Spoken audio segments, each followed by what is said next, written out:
इस कार्यक्रम के प्रसारण पुण्यार्चक हैं श्री राजेंद्र प्रसाद जैन, श्रीमती ममता जैन, श्री प्रशांत जैन, श्रीमती दिव्या जैन, पारस जैन, श्री भरत जैन, श्रीमती सौम्या जैन एवं समस्त परिवार मुंबई। आज 10 लक्षण धर्म का उपांत दिन है। उपांत दिन का अर्थ ये है सेकंड लास्ट। कल अंतिम दिन उत्तम ब्रह्मचर्य के विषय में समझेंगे। उसके पहले उत्तम आकिंचन्य धर्म की चर्चा यहाँ की जा रही है। किंचित मात्र भी पर वस्तु मेरी नहीं हो सकती है, ऐसा भाव जो आता है मन में, वही आकिंचन्य धर्म का विषय बनता है। अपने आत्मा में लीन होने के लिए पर वस्तु बाधक सिद्ध होता है, क्योंकि विश्व में अनंतानंत पदार्थ हैं जो जानने योग्य हैं। ज्ञातुम योग्य ज्ञेय ऐसा कहा। जानने योग्य जो पदार्थ हैं वे ज्ञेयभूत पदार्थ माने जाते हैं। जिसका जैसा स्वरूप है वैसा देखना, ये ज्ञेय का संबंध ज्ञान के साथ होता है।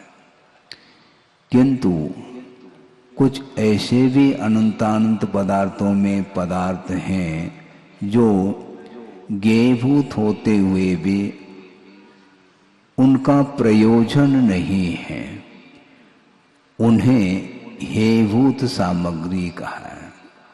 और एक उपादेयभूत तत्व का अर्थ ग्रहण करने योग्य जो प्राप्तव्य होता है उसका नाम शुद्ध परमात्म तत्व कहा है।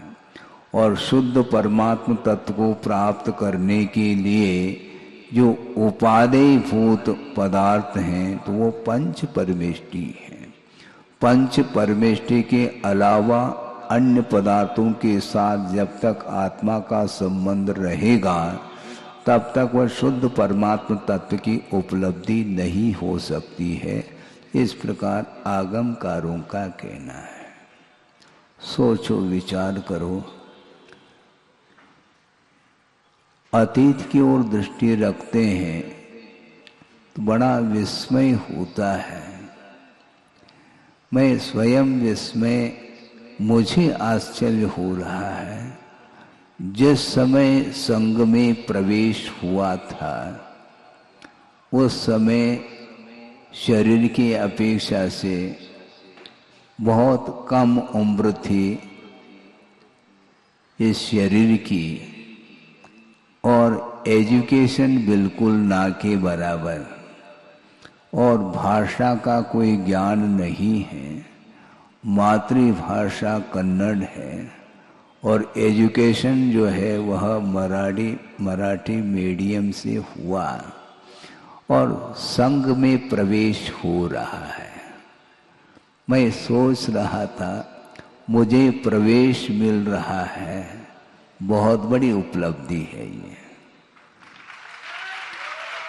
और मुझे इस बात को लेकर के आश्चर्य हो रहा था कि देखो, मेरे पास ज्ञान बिल्कुल ना के बराबर समझ लो। शिवाय नमोकार मंत्र के अलावा मुझे और कोई भी ज्ञान नहीं था, और प्रवेश मिल रहा है। योग्यता होगी तभी तो प्रवेश मिला है। और गुरुदेव ने ही उस योग्यता को परखा होगा और उन्होंने मुझे लौटाया नहीं। धीरे धीरे धीरे विकास होता है। आप बीज बोते हैं, बीज का वपन करते हैं, और वह अंकुरित होने के लिए कितना समय लगता है? लगभग 7-8 दिन तो लग ही जाता है। तो उसी प्रकार धीरे धीरे विकास होता है। ये धैर्य उनके अंदर था, गुरुदेव के अंदर, इसका विकास होगा। मुझे लगता था कि क्या विकास होगा। एक पतली सी किताब मुझे दी गई थी, वह अभी भी स्मरण में आता है। वह विषय अक्षय क्षेत्र महावीर्य में प्रवेश हुआ और जो ही वस्त्र परिवर्तित हुए और आजीवन व्रत हमें प्राप्त हुआ, उस समय एक छोटी सी पतली सी किताब हमें दी गई थी और एक माला, वो भी सोने चांदी की नहीं, सूत की माला थी। हाँ, और मैं माला फिरता था और जो पतली सी किताब थी उसमें क्या विषय था और कुछ नहीं, हिंदी में 12 भावना, दौलत राम कृत 12 भावना, राजा राणा छत्रपति, और एक प्रभु पतित पावन की विनती थी। हमने सोचा ये विनती ठीक है, प्रभु से और गुरु से विनती करने से अपने आप ही बेड़ा पार हो जाएगा।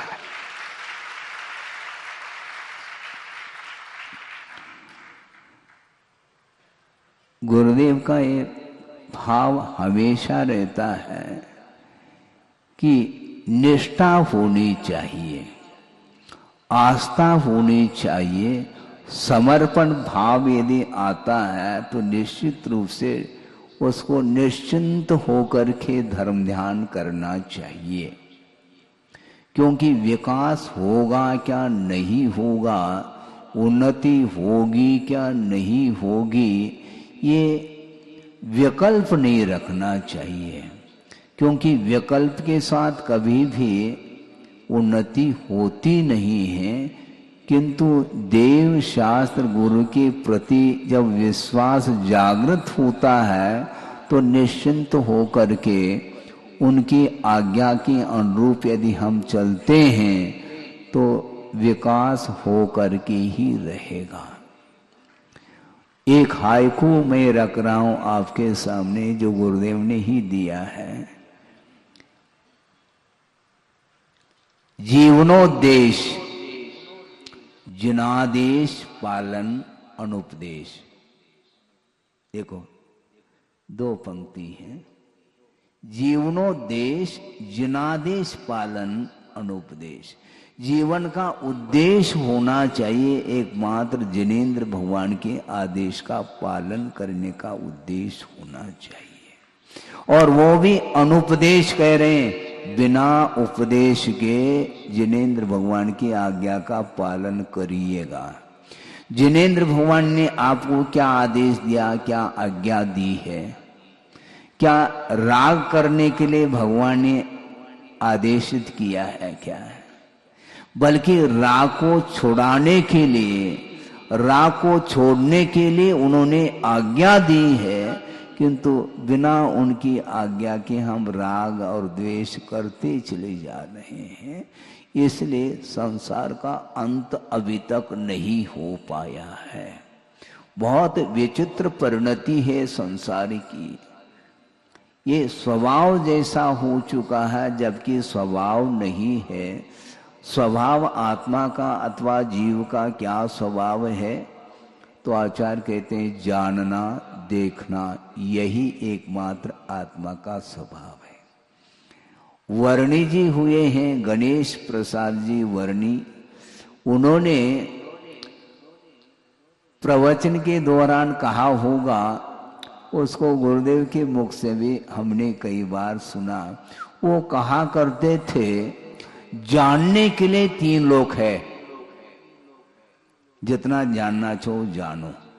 जानने के लिए 3 लोग और छोड़ने के लिए क्या? राग, द्वेष और मोह। ये 3 ही चीज छोड़ने की योग्य है। बाकी सारे पदार्थ ज्ञेयभूत पदार्थ हैं, उनको जानने का पुरुषार्थ करो।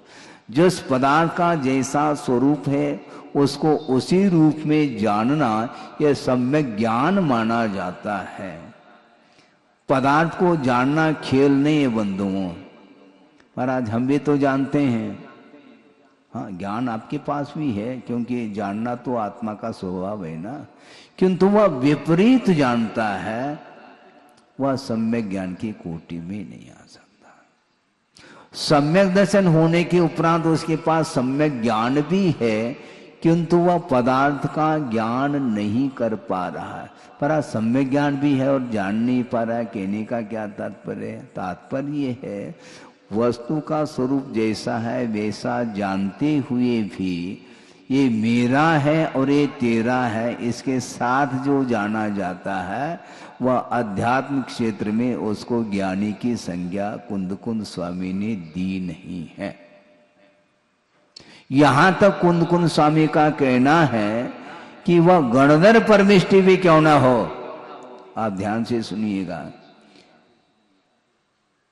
समो शरण में प्रभु विराजमान हैं और उनके चरणों में गणधर परमेष्टि विराजमान हैं और वो भगवान की स्तुति कर रहे हैं, भगवान की वंदना कर रहे हैं।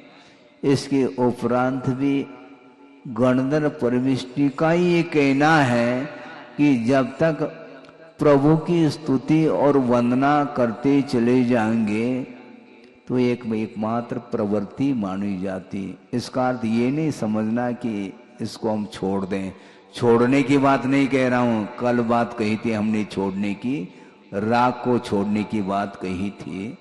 जो बाहरी पदार्थ हैं जिनके साथ अपना संबंध जुड़ा हुआ है उसका परित्याग करने की बात कल कही थी। और आज भी आकिंचन्य धर्म आया है, उत्तम आकिंचन्य धर्म। बाहरी पदार्थों का परित्याग करने के उपरांत भी कुछ शेष रह सकता है। वो क्या रह सकता है उसी को समझना है। संसार के लिए कारणभूत जो राग है वह विषयानुराग माना जाता है। विषयानुराग समाप्त होने के उपरांत बाहरी परिग्रहों का विमोचन करने के उपरांत भी उन त्यक्त पदार्थों के प्रति पुनः राग बना रह सकता है संस्कार वशात। एक शीशी है, शीशी उसमें तेल है, उसको आपने किसी दूसरे पात्र में खाली कर दिया, ठीक है। अब उसमें एक बूंद भी तेल नहीं अथवा घी नहीं है। इसके उपरांत भी अभी भी उसमें से एक चम्मच निकल सकता है। वो कैसे निकलेगा महाराज? उसको टेढ़ा करके रखो, वह धीरे धीरे धीरे वो जो उस शीशी में अभी भी वह तेल लगा हुआ है। बहुत बड़ी शीशी है, उसमें से एक चम्मच आ सकता है। तो वही लगा हुआ जो है ना उसको निकालना है। त्याग धर्म के दिन सब कुछ खाली तो कर दिया, किंतु अभी भी कुछ लगा हुआ रह सकता है। उसके प्रति उससे भी उसको उस एक चम्मच में भी एक पूड़ी तल सकती है, ध्यान रखो। इसीलिए उसको भी छोड़ने की बात की जा रही है। विषयानुराग पूर्णतः समाप्त होने के बाद भी जो धर्मानुराग है वह भी मोक्ष में बाधक है, ऐसा कहा। मोक्ष मार्ग में भले ही वह बाधक न हो, किंतु जो केवल ज्ञान को प्राप्त करना चाहता है तो उसके लिए आचार्य कहते हैं धर्मानुराग से भी अपने आप को ऊपर उठाने की बात होती है। समो शरण में बड़ा आश्चर्य लगता है। प्रभु तो विराजमान हैं, उनकी दिव्य ध्वनि खिर रही है और उसी दिव्य ध्वनि का आधार आलम्बन लेकर के गणधर परमेष्ठी हम और आपके लिए उपदेश दे रहे हैं। उनका गणधर परमेष्ठी का जो राग है हम और आपके प्रति, वह कौन सा राग है? वह धर्मानुराग माना जाता है। धर्मानुराग के बिना उपदेश हो ही नहीं सकता। और 50-55 साल तक आप लोगों के प्रति गुरुदेव का धर्मानुराग रहा है। विषयानुराग नहीं, ये ध्यान रखो। किंतु विषयों को तो छुड़ाने के लिए बार बार वो उपदेश देते हैं, किंतु आप लोगों की कल्याण की भावना को रखते हुए प्रमोद भाव रखते हैं, धर्मानुराग, इसी को वात्सल्य बोलते हैं। सम्यक दर्शन का ये अंग माना जाता है।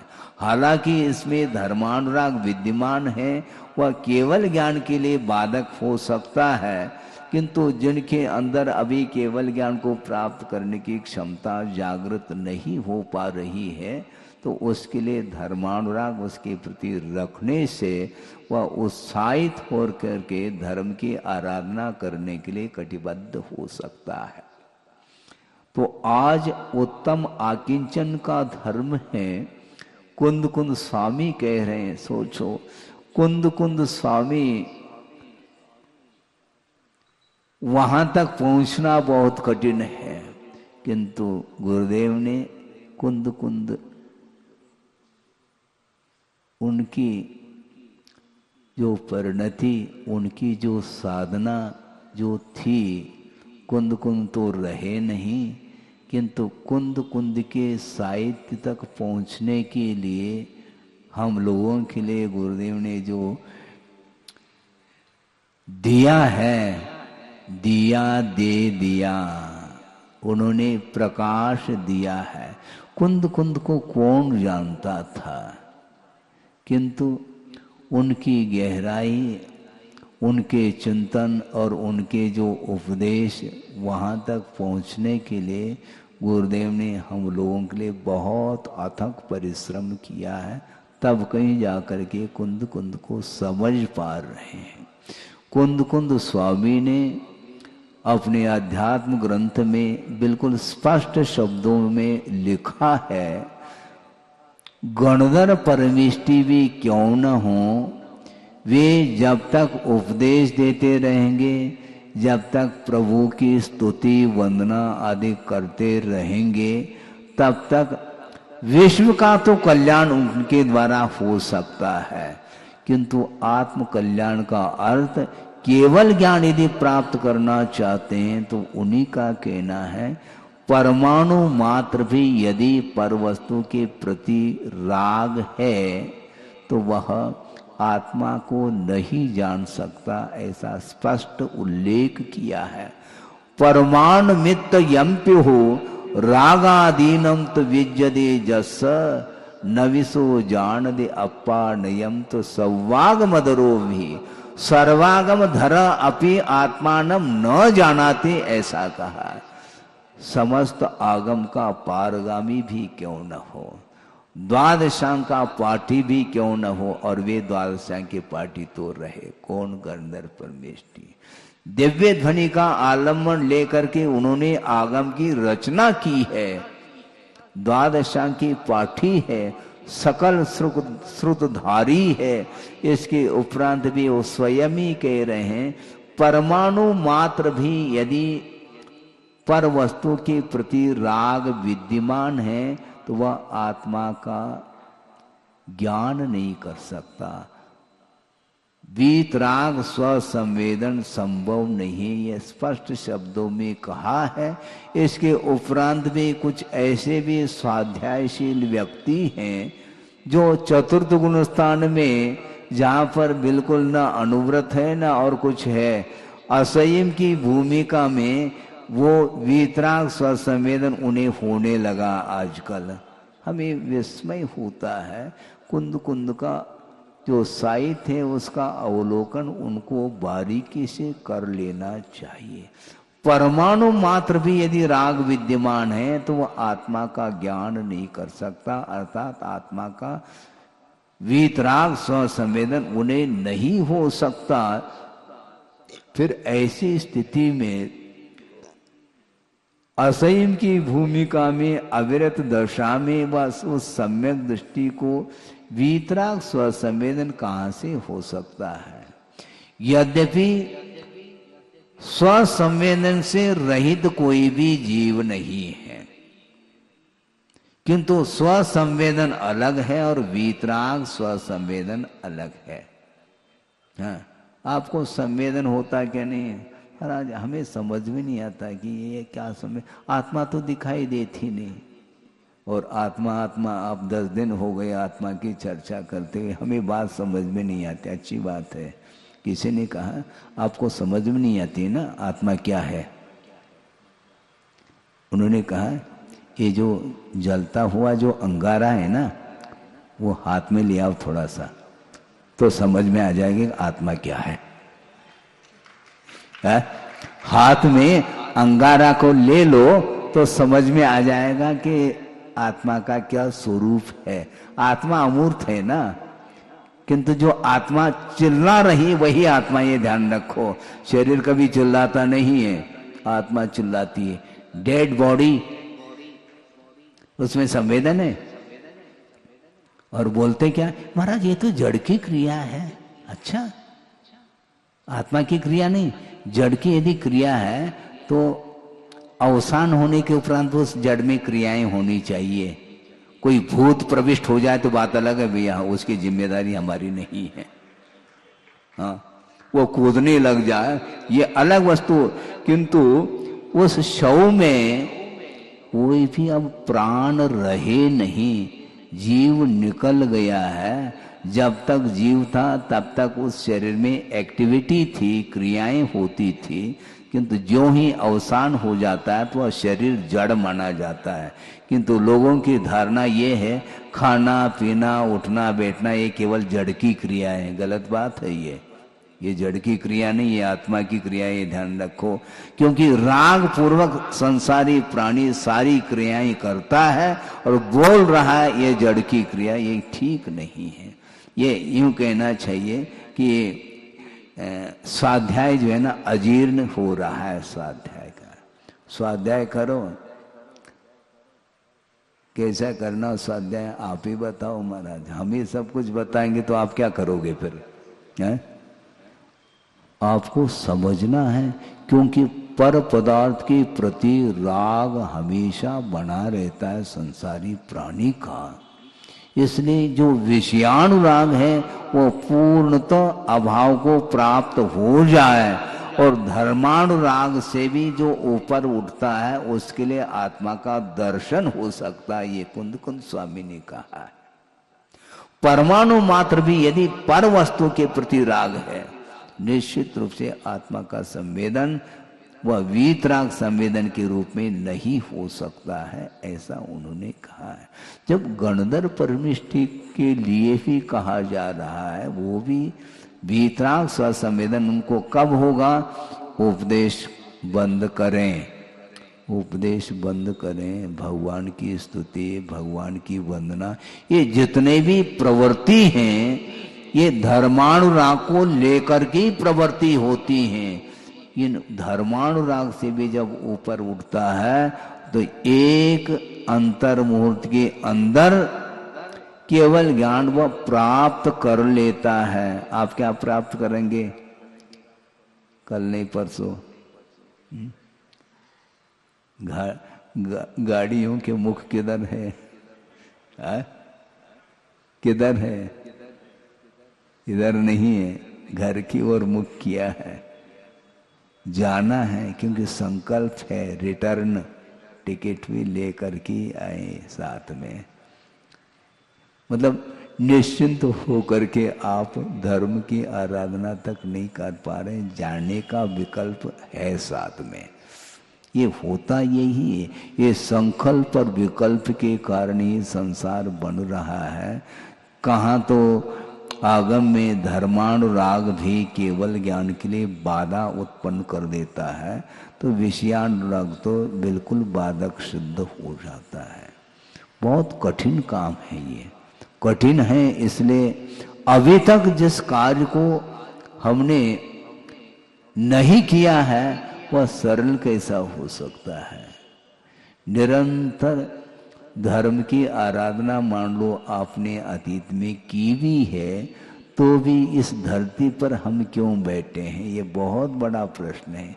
ये बार बार यह हमारी दृष्टि उस ओर जाती है, बड़ा विस्मय होता है। हम सब कुछ जान रहे हैं।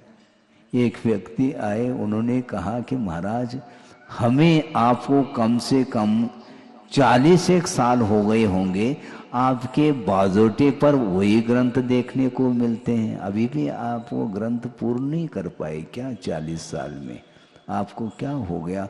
वही ग्रंथ रखे रहते हैं। समय सार है, ज्ञानार्णव में, गोमठ सार है, आदि आदि। अभी कौन सा सार बाकी रहा?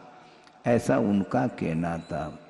ठीक है, वाकई में ठीक है। उनके लिए हमने उत्तर ये दिया कि देखो, ये जितने भी ग्रंथ हैं उसको एक बार पढ़ लो, 2 बार पढ़ लो, सारा सारा ज्ञान हो सकता है, इसमें कोई बाधा नहीं। किंतु इन ग्रंथों को हम बंद करके यदि फ्री बैठ जाएं तो हमारा जो उपयोग है वो उधर ही जाता, जहाँ नहीं जाना चाहिए। इसलिए निरंतर हमारा उपयोग, हमारा मन केंद्रित रहे जिनवाणी में, इसलिए बार बार अनुप्रेक्षा की जाती है। पुनर्चिंतनम अनुप्रेक्षा, बार बार उसी को रिपीट करना है। महाराज आनंद नहीं आता, ठीक है, नहीं आता तो तुम जानो, हमें तो उसी में आनंद आता है। बार बार वस्तु तत्व का स्वरूप हम चिंतन करते रहेंगे तो हमारा उपयोग विषयों से ऊपर उठ सकता है। बहुत कठिन काम है, उसमें उबना नहीं चाहिए।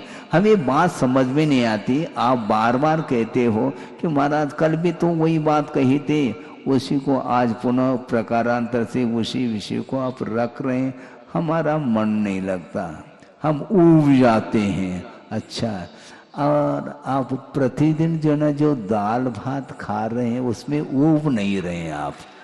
जय हो बोल रहे हैं वो। यही तो समस्या है। प्रतिदिन वही रोटी, वही दाल, वही भात, वही सब्जी, सब कुछ है, उसमें आपका मन ऊब नहीं रहा है, बोरियत का अनुभव नहीं करते आप, और बोरी की बोरी खा जाते हैं फिर भी बोरियत का अनुभव नहीं। समस्या है, बहुत बड़ी समस्या खड़ी हो गई। अभी तक जीवन भर में कितनी बोरी चावल है, कितनी बोरी गेहूं है और चीनी है, हिसाब है क्या उसका? महाराज उसका हिसाब नहीं रखते हम। खाने पीने का हिसाब नहीं रखते, किससे कितना लेना कितना देना ये तो हिसाब रखते हैं, किंतु खाने पीने के बारे में हम हिसाब नहीं रखते, बेहिसाब खाते रहते हैं। लेकिन फिर भी बोरियत का अनुभव नहीं करते, बोरी की बोरी खा गए फिर भी बोरियत नहीं। और इधर प्रवचन सुनते समय महाराज हमारा मन नहीं लगता, कुछ ऐसा कुछ बोलो आप जैसे हमारा मन लगे। भैया आपके अनुरूप तो हम नहीं बोल पाएंगे, क्योंकि बिना मनोरंजन किए आपका मन लगता ही नहीं। किंतु जो निरंजन, जो आत्म तत्व है उसको प्राप्त करना चाहो तो मनोरंजन से आप ऊपर उठिएगा। हाँ, जब मनोरंजन की बात आती है तो टाली के ऊपर टाली, और जब सिद्धांत की बात आती है तो उस समय नींद। ये सब क्या है? टाली नहीं बजाओ, बहुत बचा लिया आपने, 10 दिन हो गए हैं। तो इसलिए कुंदकुंद स्वामी का ये कहना है, सर्वागम धर अपि आत्मानम न जानाति, कह रहे हैं। द्वादशांकी पार्टी, द्वादशांकी रचना उन्होंने ही की है, और उन्हें वीतराग स्वसंवेदन तब तक नहीं होगा जब तक ये सत विकल्प बने रहेंगे। असत विकल्प तो संसार के लिए कारण है, किंतु सत विकल्प भी ये धर्मानुराग होने के कारण वो भी हमारे लिए केवल ज्ञान को प्राप्त करने के लिए व्यवधान उपस्थित करता है। इस प्रकार कुंद स्वामी का कहना है। इसलिए गुरुदेव ने भी कई बार श्रवणों के लिए कहा कि देखो, ये शुभोपयोगात्मक जो प्रवृत्ति है, जिसको धर्मानुराग की संज्ञा दी जा रही है, इसके लिए गुरुदेव ने क्या कहा था? आपके लिए नहीं कह रहा हूँ, श्रमणों के लिए कहा था, ये धर्मानुराग जो है ये ज्वार बाजरा का व्यापार है। सुन रहे हैं आप? हाँ, हो ज्वार बाजरा का व्यापार, ऐसा उन्होंने कहा। फिर इस धर्मानुराग के लिए कहा, और धर्मानुराग से यदि ऊपर उठेगा तो वो कौन सा व्यापार है? वह ज्वारत का व्यापार, ज्वार का नहीं, जौहरत, माणिक मोती हीरा इत्यादि का जो व्यापार करता है, उसके लिए साल भर में मान लो एकादि कोई ग्राहक आ जाए तो करोड़ों अरबों रुपए का व्यापार उनका हो जाता है। उसी प्रकार जो शुद्धोपयोग की ओर दृष्टि जिस श्रवण की जाती है, वो बहुत जल्दी केवल ज्ञान के सन्निकट पहुंच जाता है, खेल नहीं है। क्योंकि परिग्रह जो है ना समस्त अनर्थों का मूल है, ऐसा कहा है।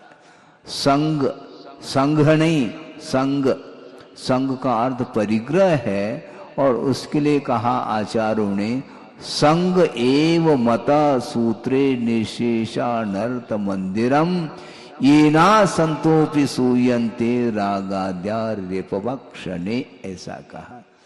संग अर्थात परिग्रह ही समस्त अनर्थों का मंदिर अर्थात घर है, ऐसा कहां पर कहा है? सूत्रे अर्थात आगम में कहा गया है। क्यों? जिस परिग्रह के कारण रागादिक उत्पन्न नहीं हो रहे थे, उस परिग्रह के कारण ही एक क्षण में ही रागादिक जो शत्रु है वो उत्पन्न हो जाते हैं। रागाद्या रेपवक्षणे सूयन्ते असंतो अपि, नहीं रागादिक भाव उत्पन्न नहीं हो रहे हैं, किंतु परिग्रह का आलम्बन लिया नहीं, रागादिक भाव उत्पन्न होने लगे। सोचो, विचार करो। इसलिए परिग्रह जो है ना, ये संग अर्थात आसक्ति जो तृष्णा है, वह हमारे लिए अभिशाप शुद्ध हो रहा है। जो कुछ भी आप लोगों ने संग अर्थात परिग्रह का संचय किया है, उसका कुछ परसेंटेज आप अपने लिए उपयोग करो, और बाकी सब कुछ कहाँ? या तो जिनालय में, या तो पूर्ण आयु में। पूर्ण आयु जीना चाहो तो सारा सारा वह वित्त पूर्ण आयु में अथवा जिनालय में ट्रांसफर कर लो, तो सबसे बढ़िया उत्तम है वो। हाँ बिल्कुल, क्योंकि वैसे कहने से आप लोग नहीं देते हैं, तो इस प्रकार कहना तो पड़ेगा। क्योंकि जो राग के साथ जिसका संकलन किया है, संग्रह किया है, उसके प्रति यदि आसक्ति बनी रहेगी तो वह राग जो है ना, वह अधोगति तक ले जाने में कारण बनता है। आप पढ़ कर के आए कहाँ? तत्पर सूत्र में। कहाँ पढ़ा? छठे अध्याय में। बहु आरंभ और बहु परिग्रह, बहुत आरंभ और बहुत परिग्रह के माध्यम से वह दुर्गति का अर्थात अधोगति का पात्र बनता है। इसलिए वो कमाया हुआ जो वित्त है उसका सदुपयोग करो। वित्त का अर्थ होता है, और वित्त का अर्थ ज्ञान भी होता है। वित्त का अर्थ ज्ञान भी होता है, और वित्त का अर्थ परिग्रह भी होता है। इसलिए बुद्धिमत्ता उसी में है कि उस वित्त का समर्पण किनके चरणों में? भगवान के चरणों में। जैसे कल कह रहे थे ना, कल वासुपूजनाथ भगवान को निर्वाण का लाभ हुआ है, उनके चरणों में आप निर्वाण लाडू चढ़ाएंगे। वहाँ पर तो एक लाडू चढ़ाओ, लेकिन जो कुछ भी है उसका वासुपूजनाथ भगवान के चरणों में चढ़ा दो तो ज़्यादा अच्छा, क्योंकि आपको भी जल्दी जल्दी निर्वाण की उपलब्धि हो जाए। सोचो, विचार करो, ये राग छूटता नहीं, राग छोड़ना पड़ता है। हाँ, राग जो है ना वो छूटता नहीं, छोड़ना पड़ता है। मान लो घाव हो गया किसी अंग में और उसका ड्रेसिंग करके उसके ऊपर पट्टी बांध दी गई। अब 24 घंटे में पुनः उस पट्टी को निकाल करके ड्रेसिंग करना है, तो उस पट्टी को निकालते समय क्या महसूस होता है आपको? निकालो नहीं ऐसा बोलते हैं, क्योंकि निकालते समय उसमें से खून आ सकता है, इसी को बोलते हैं। वह चिपक जाता है उसी का। इसी प्रकार राग जो चिपका हुआ है उसको निकालते समय संसारी प्राणी को आंखों में आंसू आता है। निकालो नहीं, छुड़ाओ नहीं। भैया तुम छोड़ो या नहीं छोड़ो, वो छूटेगा। अंत समय में तो छूटना ही, सब कुछ छूटना है। जब शरीर ही छूट रहा है तो शरीर से पृथक भूत वो संपदा क्या साथ में ले जाओगे क्या? नहीं ले जा सकते। इसलिए विषाण राग से अपने आप को दूर करना चाहिए। दूर नहीं हो पाता है, ये एक प्रकार से स्वभाव जैसा बना हुआ है, इसलिए ऐसा होता है। शायद हमने आपके सामने ये प्रसंग रखा होगा पूर्व में भी, किंतु नए नए शिविरार्थी आदि आए हैं, उनके सामने भी यह इस प्रसंग को रख दिया जाए तो अच्छा है। प्रसंग बना रहे हैं, क्योंकि 1-2 दिन बाद तो फिर समाप्त ही है, खेल ही समाप्त है ये है। इसलिए जब तक है तब तक सुनो। एक प्रसंग है,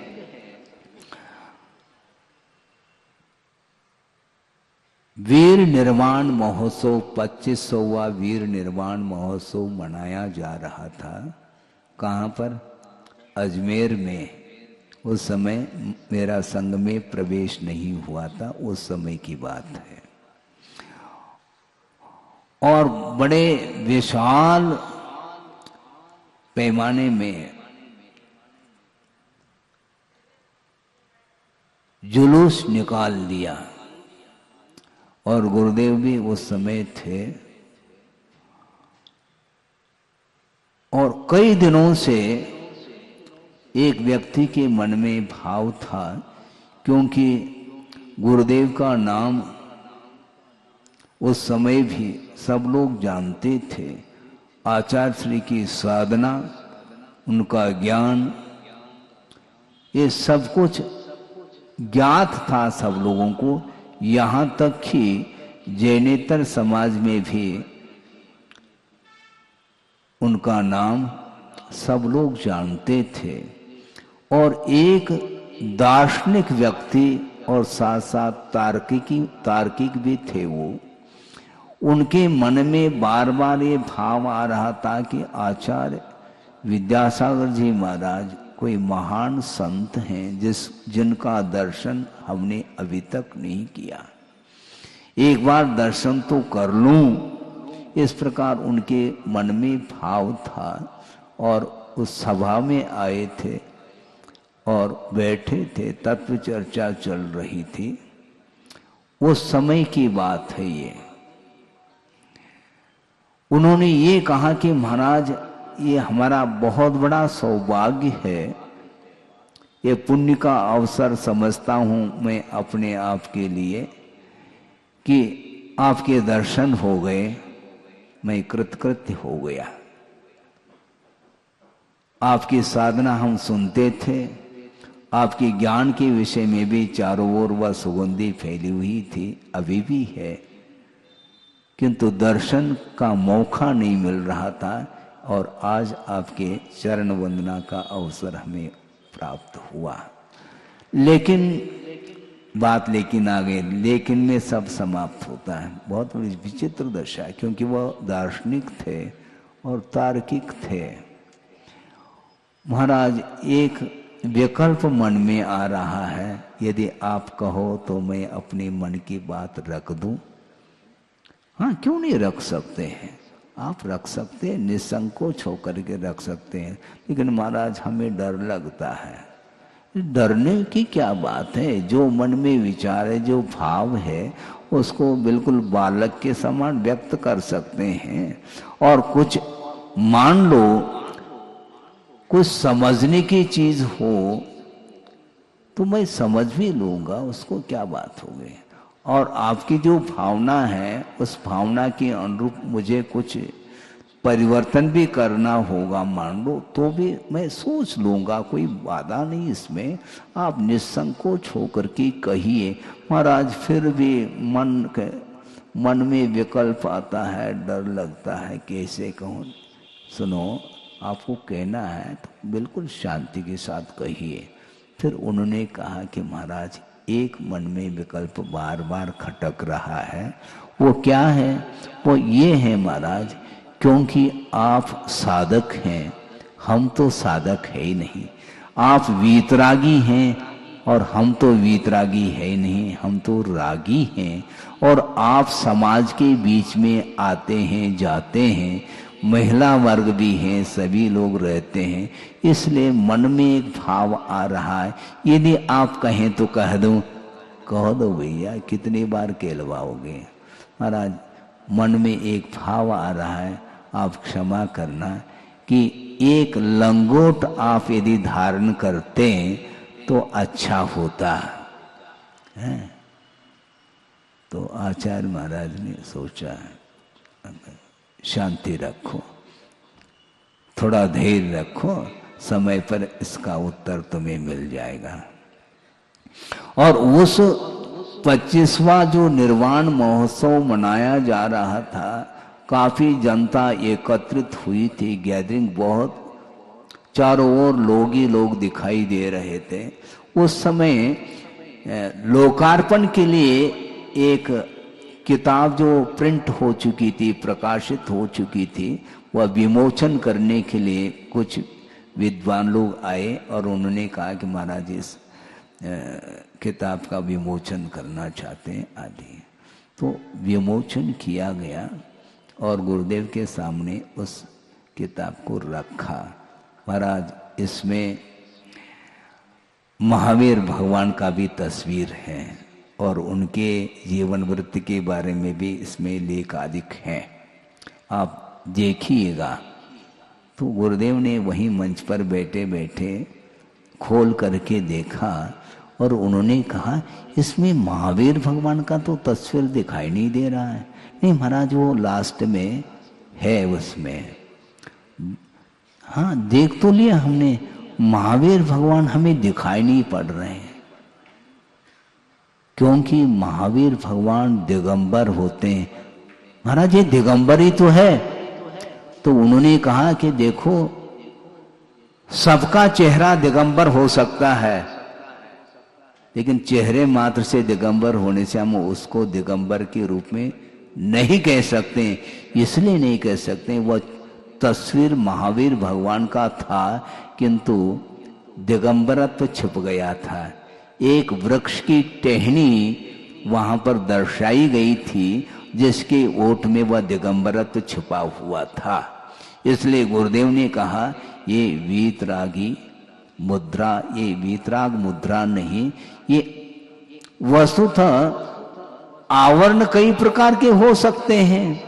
आप लोग वस्त्र पहन करके बैठे हैं, किंतु टहनी जो दर्शाई गई है उसमें, वो भी तो एक आवरणी तो है, दिगंबरत्व उसमें छुपा हुआ है, इसलिए हम इसको पसंद नहीं करते, ऐसा उन्होंने कहा। सोचो, विचार करो। इसके उपरांत वो जो विद्वान बैठे थे दार्शनिक, उनके लिए कहा, आपने बहुत अच्छा सोचा है, मेरे लिए आपने सलाह दे दी। बिना पूछे, क्यों बिना पूछे सलाह देने की आदत है, भारत की ये स्थिति है। भारत में हर व्यक्ति जो है ना सलाह देता है बिना पूछे। और उन्होंने सलाह दी थी, आपको कम से कम एक लंगोट धारण करना चाहिए। इसका उत्तर मैं दे रहा हूं आपके लिए। गुरुदेव ने ये कहा कि आपने अच्छा सोचा है, किंतु महावीर भगवान का जो सिद्धांत है वह अपरिग्रह सिद्धांत है। जितना कम से कम परिग्रह समाप्त हो, कम से कम परिग्रह रहे तो भी अच्छा है। और दूसरी बात यह है कि ये लंगोट में जो कपड़ा ज्यादा लग रहा है, इससे कम कपड़े में काम चल सकता है। वो क्या है? गुरुदेव ने ये कहा, ये जो हरी पट्टी है 4 अंगुल की, उसको आंख के ऊपर आप रख लें तो ज्यादा अच्छा है। क्योंकि हरी पट्टी इसलिए कह रहे हैं क्योंकि उसके माध्यम से आंख की ज्योति भी और बढ़ सकती है। इसलिए लंगोट में तो कपड़ा और ज्यादा लग रहा है, परिग्रह ज्यादा लग रहा है, कम परिग्रह में काम हो सकता है। इसलिए आप कभी भी वीतरागी साधु देखने में आ जाए तो उस समय आप अपने आंखों के ऊपर एक हरी पट्टी लगा दे तो ज्यादा उपयुक्त है। तो उन्होंने हाथ जोड़ दिया, महाराज अब इससे मैं कभी भी इस प्रकार भाव नहीं रखूंगा, किंतु हम तो रागी ठहरे इसलिए मन में बार बार इस प्रकार के भाव आ रहा था। तो गुरुदेव ने कहा कि वीतरागी जो होते हैं वो रागी में भी वह वीतरागता को ढूंढते हैं और रागी भी वीतरागता में राग ढूंढ रहा है। समस्या तो ये खड़ी है। बहुत विचित्र परिणति है संसारी प्राणी की। जो संत होते हैं, श्रमण होते हैं, वो बिल्कुल अंतरंग से और बहिरंग से पूरी तरह से राग का अभाव हो चुका है। बहिरंग परिग्रह का विमोचन करने की उपरांत भी जब तक अंतरंग राग बना रहता पर वस्तु के प्रति, तब तक वह निष्परिग्रही नहीं माना जाता। अंतरंग जो परिग्रह है, क्रोध, कषाय इत्यादि, उसको समाप्त करने के लिए एक साधना है। बहिरंग परिग्रह का विमोचन करने के उपरांत भी पूर्व कोटि तक वह साधना कर सकता है, करता है। इसके उपरांत भी कोई नियामक नहीं, कोई अनिवार्य नहीं है कि उसको केवल ज्ञान हो जाए। और यदि मान लो अंतरंग परिग्रह से भी ऊपर उठ गया तो अंतर मुहूर्ति पर्याप्त है, केवल ज्ञान को लेकर के उठता है। वो बहुत कठिन काम है। इसलिए परिग्रह के प्रति जो परिग्रही होता है वह राग की ही बात करता है, कभी भी वह वीतरागता की ओर उसकी दृष्टि जाती नहीं है।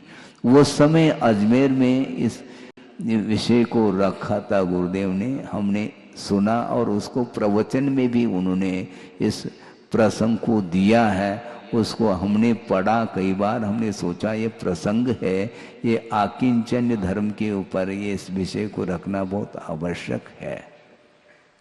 सोचो, विचार करो, राग छूटता नहीं। यह राग आग दहे सदा कहना तो बहुत सरल है। चढ़ाला का पाठ आप प्रतिदिन पढ़ो, प्रतिदिन समय सार का भी पाठ पढ़ो, ये पाठ ही तो कहलाएगा, किंतु करना क्या है, प्रयोग क्या है। प्रयोगात्मक ये धर्म है। पढ़ने का निषेध नहीं, तत्व चर्चा का निषेध नहीं। तत्व चर्चा तो देव फर्या में 33 सागर तक तत्व चर्चा की गई है। इसके उपरांत भी राग से वह ऊपर नहीं उठ पा रहा है, असंयम दशा में है वो। और यहाँ पर संयम धारण करने का अवसर है और यह गमा रहा है संसारी प्राणी। कई बार ये शाम को वहाँ पर शिवरात्रि आते हैं और जिज्ञासा भी रखते हैं, महाराज हमारा मन नहीं लग रहा। भैया शिविर में बैठे हो, तुम्हारा मन नहीं लग रहा, पर 10 दिन के लिए आए, फिर बाद में वही याद आता है, हम क्या करें। भैया धीरे धीरे प्रयास करो, अपनी शक्ति के अनुरूप राग को कम करने का पुरुषार्थ करना चाहिए।